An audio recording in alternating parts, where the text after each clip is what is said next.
Hi, Paul Bedford here from Retention Guru, and in this clip I talk about data.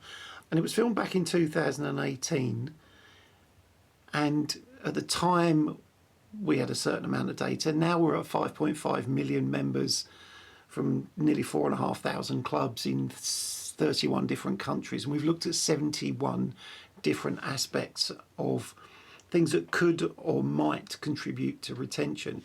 But back then it was a smaller number. But I start talking about some of the national retention reports we've done for different countries, and also how we're using data to help businesses make decisions. It was filmed as part of a much longer episode of the Escape Your Limits podcast. It was episode number 57, and I encourage you to go and look the Escape Your Limits podcast up and listen to some of the content there, because it's brilliant.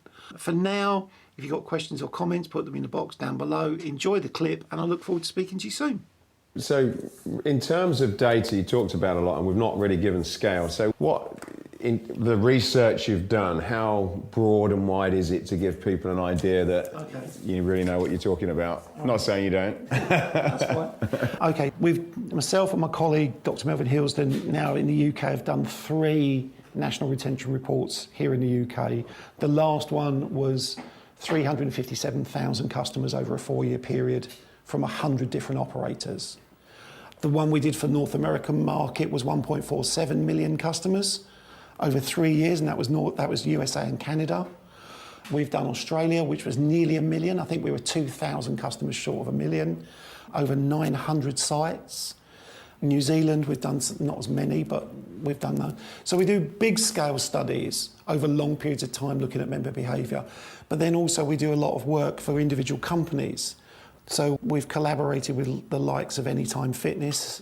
We've collaborated with Marriott Hotels, the Gym Group, Lifestyle Fitness, a whole range of operators in mainland Europe. Keep Cool, a company called Achmea when they existed in the Netherlands, Elixir before they merged with Sats.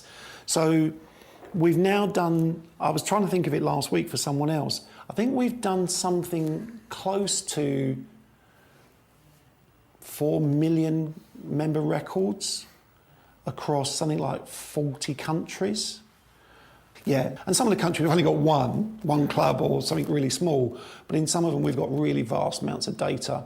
And what we originally wanted to do was lots of rows, so 1.47 million rows, and we'd only have a limited number of columns, if you think of it in that way.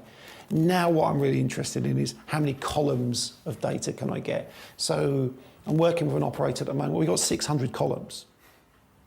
So they are able to collect data on what time they come in, what time they went out, where they visited, how long they dwelled in the changing rooms, if they used the changing rooms, did they have any secondary spend, what did they buy?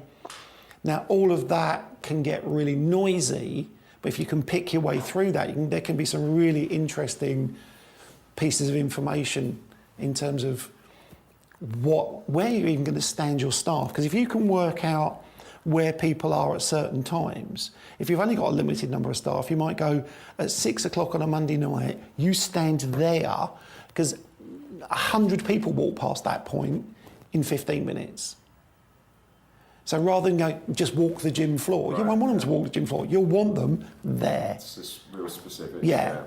And then you can say this, and then we can test this. So yeah, we've got a large amount. In a PhD, we ran a randomised controlled trial for, it was a 12-month study, but it took 17 months to study it because of the people joining. It's the only one of its type. Yeah, we've got a bit of data. Yeah, it sounds like it.